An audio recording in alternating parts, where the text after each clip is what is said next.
Hi, Kathy's back with Dr. Workman.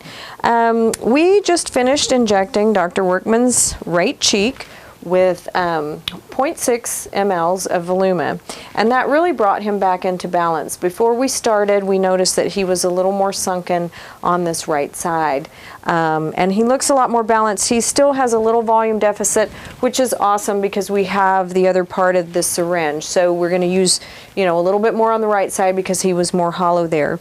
But as I kind of was finishing, he's still a little sunken in the tear trough area, so we've decided to do just a little bit of a product called Belotero, and it's a wonderful, it's the polar opposite of Voluma. Voluma has, as I showed you, the very high G prime.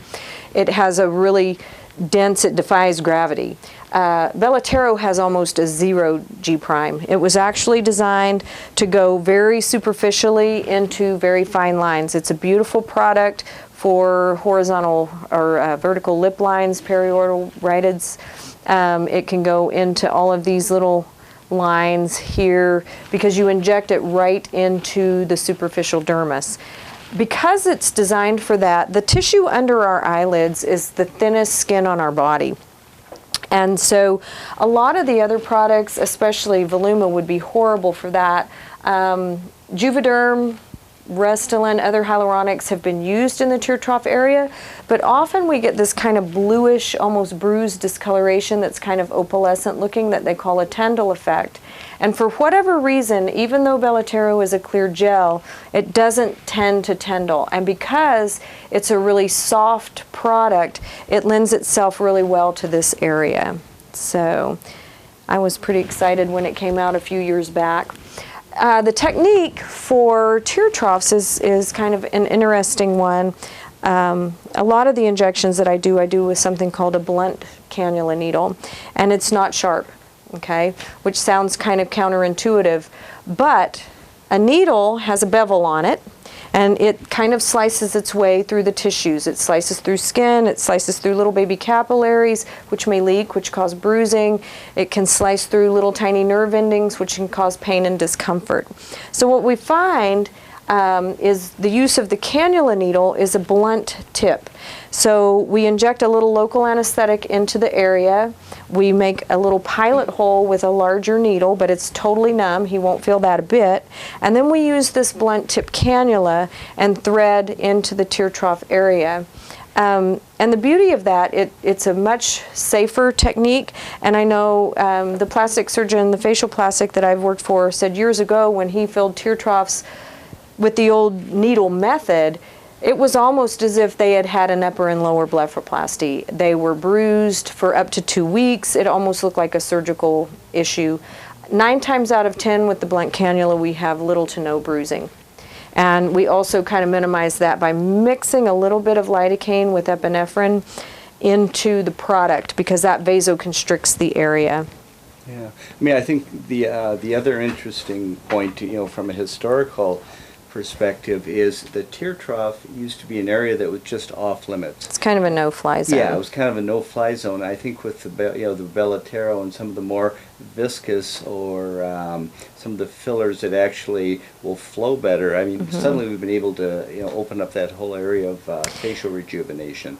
And I would say if you are going to treat your tear troughs, ask your provider how much experience they have with that, because it's not something that just everybody does. And when they're overfilled or improperly filled, they can look worse. The beauty of all of the hyaluronic acid fillers is that all of them can be dissolved with an enzyme. And I had bad filler in my tear troughs for almost 5 years before I got into this industry and had no idea I could get rid of it. And was very pleased to know that I could get that out of there. And I now use Belotero in my tear troughs. All right, so this little anesthetic is similar to what you would get maybe at the dentist or if you were getting stitches in the emergency room. It's a little bit of lidocaine, a little bit of epinephrine, a little stick and a sting. I do buffer it a little bit with some bicarb, so hopefully it won't hurt quite as bad. And the interesting thing about using this, I don't know if you can see it on camera, but sometimes we'll get a little bit of blanching, and that's from the epinephrine in the product. But the beauty of that is that because it constricts all those little vessels, it minimizes bruising and bleeding. So it's a really nice way to go. So we have our little wheel there, or a little bleb, and you can see it's kind of whitish in color. And then we take a needle, and I can see he's got a vessel right here, so I want to stay away from that so I don't give him a shiner. And how is that comfort-wise? Hardly even feel it, huh? There you go. To say that. Anesthetic is wonderful. Oh no, you're good. We've got you anesthetized where we want to go. No, you're good. Now, the interesting thing, it is an odd sensation when we thread this cannula in toward the intercanthal area of the eye. So Show more of the inner canthus. that's the inside corner of the eye. So what we do is we thread this cannula along that trough, and we get into that very far corner. And you can see our cannula just slides beautifully into the area. And then I can kind of manipulate it and see where my tip is. And we just do a very thin little thread along there.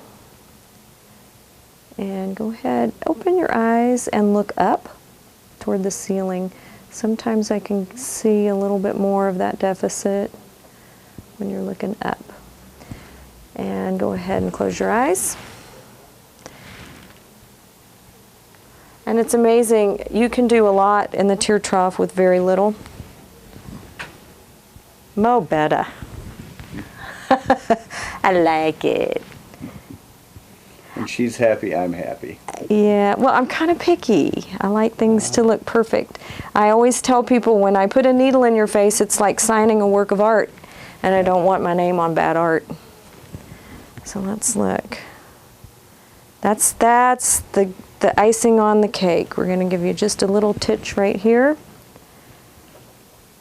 And the beauty of the cannula, with certain products, you can go all over the face through one injection port, or, you know, very few, so you're not getting multiple punctures like you can with some products and some injectors who aren't comfortable using the cannula. This thing has pretty much revolutionized my practice as far as patient comfort, what I can do, and downtime, because it really makes a big difference.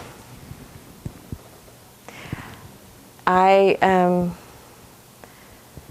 year or so ago, had a client, and we were trying to get a certain area. I said, you know, I just kind of want to do that one little spot with the needle. Instant shiner. So, lesson learned. Not even one little spot. In the tear trough, at least. All right. Your wife's not even, she's going to think she's having an affair with the younger man when you come home tonight. I think that looks good. Good. It makes me happy. So, again, we've completed pretty much the right side of his face. We've completed his Botox all the way around, and we're going to come off camera, and I'll finish this left-hand side, and he'll be all ready for his upcoming vacation. Excellent. And looking amazing. All right. Thank you very much. Thank you for joining us.